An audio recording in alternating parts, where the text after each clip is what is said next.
Woman. This year we're celebrating phenomenal women all across Kentucky who make no apologies for their perspectives or the impacts that they're making in the community. Today we're celebrating Jessica Dreux. Jessica is a wife, a mom, an advocate. She's also the Juvenile Services District Supervisor for the Department of Juvenile Justice in Fayette County. Unapologetically Woman, Jessica Dreux, that's you. Congratulations. Thank you so much. I'm so honored to be here today. Well, we're happy to have you here and to be able to celebrate you. Thank you. You grew up in Clay City. I did, yes ma'am. It was a different world. It's a very small town. It's very family oriented, and I was there until I graduated high school and then moved on to college and now here. And so what was it like growing up with your mom and dad? And you had two other siblings, right? Three siblings. Three siblings. Two sisters and a brother. So I'm the second. So I have my older sister, then there's me, and there was a kind of an age gap. So there's 9 years between myself and my brother, and then my baby sister. Oh, wow. It's 10 years. Absolutely. Yeah. There was a lot of us. It made it fun at the house, though. We always had someone to talk to or to play with. And so in your home, hope and faith was Absolutely. a big part of your growing up. Tell me about that. Every single aspect of our life was about family. We did everything together. There wasn't a situation where I knew that there was something going on in life that I didn't have a family to support me. We were in church every Sunday. Sunday school programs, you're going to be there all day. Just go ahead and know that in advance. Bring a snack. Absolutely. Yeah.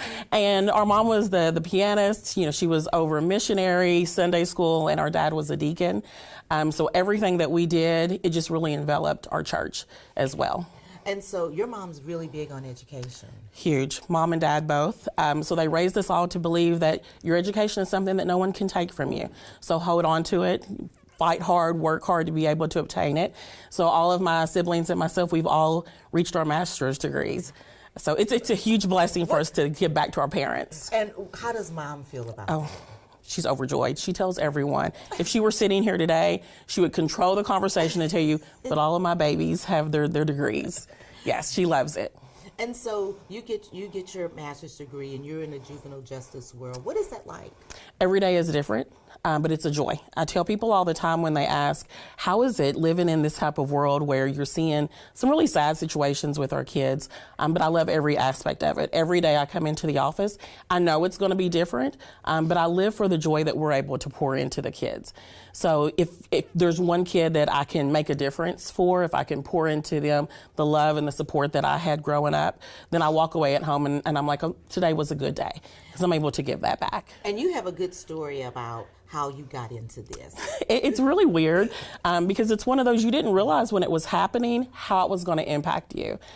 So I was about 6 or 7 years old, and my cousin, who is even to this day my absolute hero, was working on her undergraduate degree. Mm-hmm. So she reached out to our parents and she asked if she could include myself and my older sister in her project. You were a case study. Oh my goodness. I didn't even realize how amazing this was going to be. All I knew is that she's seen something in me. She thought I was important enough. And so I remember her coming out to our house and she sat me down at the table and she's asking all these questions. I had no idea what the questions were about. And I didn't care. All I knew was that she thought I was important enough to include. And so for me, I didn't realize I was carrying that with me all these years. Even to, like I said, to this day, she's my hero. So when I tell that story, I always say, Dr. Botts led the way for me because it made me feel important. And keeping in mind, I wasn't in a family that I needed a voice or I needed to tell something horrible that was happening. I was always loved. I was always supported, but it was that someone outside of my house still saw me as important. And so that's what I carry with me every single day, that I want to give these kids a voice. I want to give their parents an opportunity to feel important. They're tired. They're overworked. They have a lot of things going on. And so if I can give them what that 6 or 7 year old girl got that day, then it means the world to me. Oh, then you are doing your work every single day. I hope so. Yes, absolutely. Because one of the things that you're talking about feeling like you're enough and, being acknowledged. Absolutely. And that kind of thing. It really does matter. Oh, every day. Every single day when I come into the office, that's my goal. And not just the kids and the families that we work with, but my office staff. I want to make sure that they realize they're important, that they're a person. And I want to know that even outside of the work that they're doing, that their family's okay, their home life is okay. If there's something that I can do as their supervisor, then I'm addressing that, because they're more than just the person who sits behind that desk.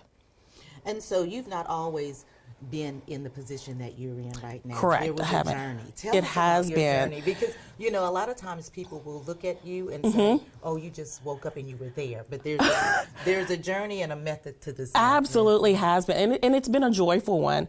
I actually, when I graduated from Eastern, I started in residential, and I realized this is not the world for me. Before you graduated from Eastern, Yes. you graduated from Powell County. I did. Yes, you did. We got to I run Powell County. did, yes. So I graduated, and it was 1997, and again, whole different world. The technology was not where it is today.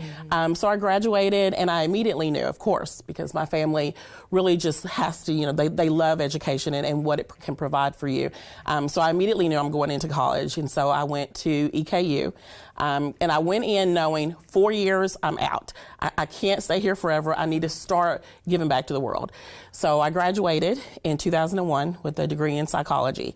At that time, I felt like this is okay. I can kind of stop here as far as academia, and then go right into the workforce.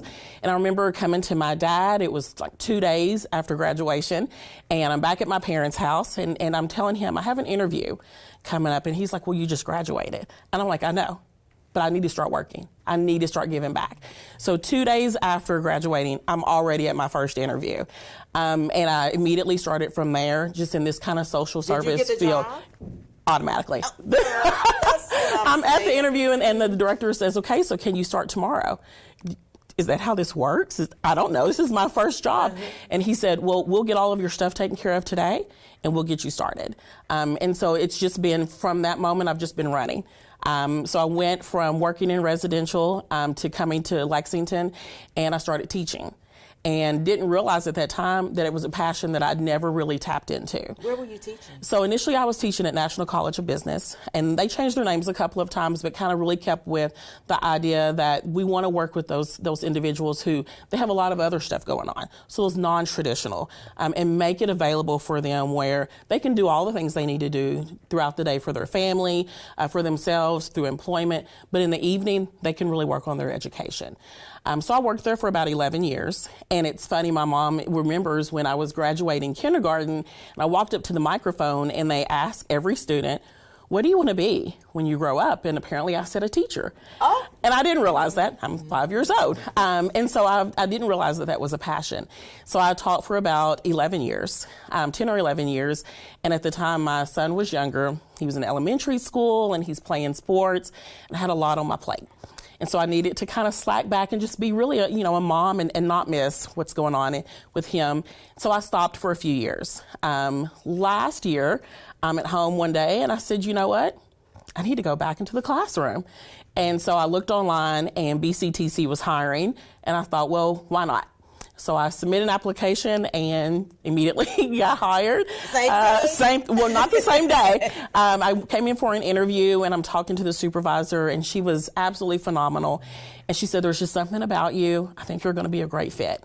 And so I started actually this spring. So I've had 2 weeks so far of classes. Next class is tomorrow. And it's just a passion. And I tell people that you've got to find your passion, what really inspires you every day.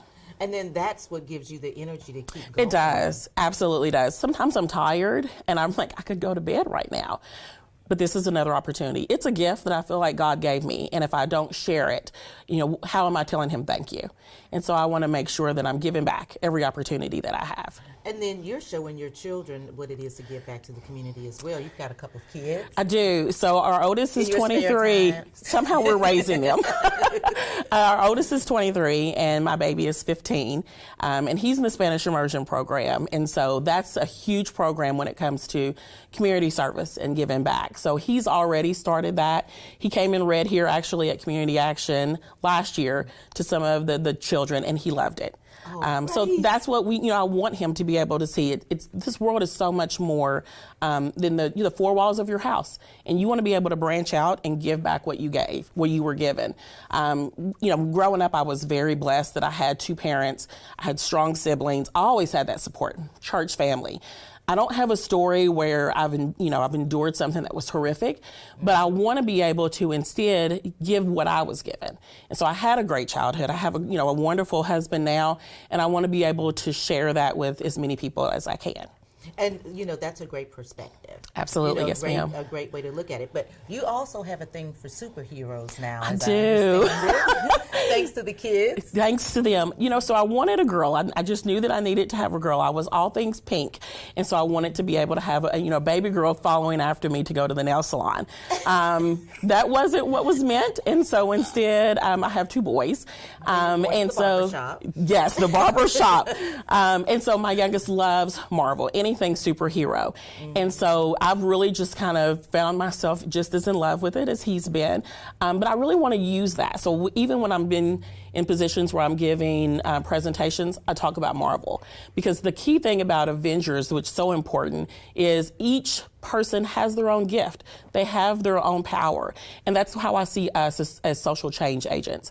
What I'm able to provide to the world and to the next person who's sitting beside me isn't going to look like what you have. And so I need to stay focused on, again, that gift that I have that was given solely to me, and not want to have what the next person has. Because I can only give best what I have. And that's how I look at the Avengers. My son would probably be like, Mom, please, don't talk about this. You're embarrassing me. Stop yes, it. Stop absolutely. It. But he gave me that, and he doesn't even realize. He was able to share that with me. It's something that he really does enjoy. And I think that we get bits and pieces of ourselves from other people along the way. Oh, definitely. And then we give it back, because you've also created and led girls groups at 2 elementary schools. Tell us. Yes. So we realized that a lot of the kids that we work with, their siblings are falling into the same kind of gaps. And so we wanted to be able to focus on that younger age before they hopefully ever get introduced to the juvenile justice system. So we were able to collaborate with 2 elementary schools here in Fayette County and be able to provide to some of their students girls empowerment groups. So we would go a couple of days a week and just really sit down with the female students, talk about things that were important to them: peer pressure, decision making, relationships, hygiene, just so that they could see that people care. And we want to kind of give them a path that will lead them to whatever it is their goals are. And so we started that because we wanted to reach back. We wanted to be present in the community. Wow, you are so amazing. Thank you. We could sit here all day, but I want to kick it to you for the last word. If for young girls, young women, really anybody who's watching, about finding their way. You know what? Find your passion. There are so many things that are going to come at us every single day that will knock us, that will tell us we can't do this, we can't go this way, we shouldn't take this route. Find what's important. Find what's important to you as a person, and then roll with that. Because I'm a firm believer that what drives you is going to be your greatest push. And so every single day, again, I get up because my passion is to give back, and each person needs to find that own passion. See what they're destined in this world to be able to do. Thank you so much. Thank you. You guys continue to watch as we celebrate other phenomenal women just like Jessica. Remember, she reminds us to find our passion and go in that direction. Keep watching as we celebrate other women across Kentucky. We'll talk to you soon.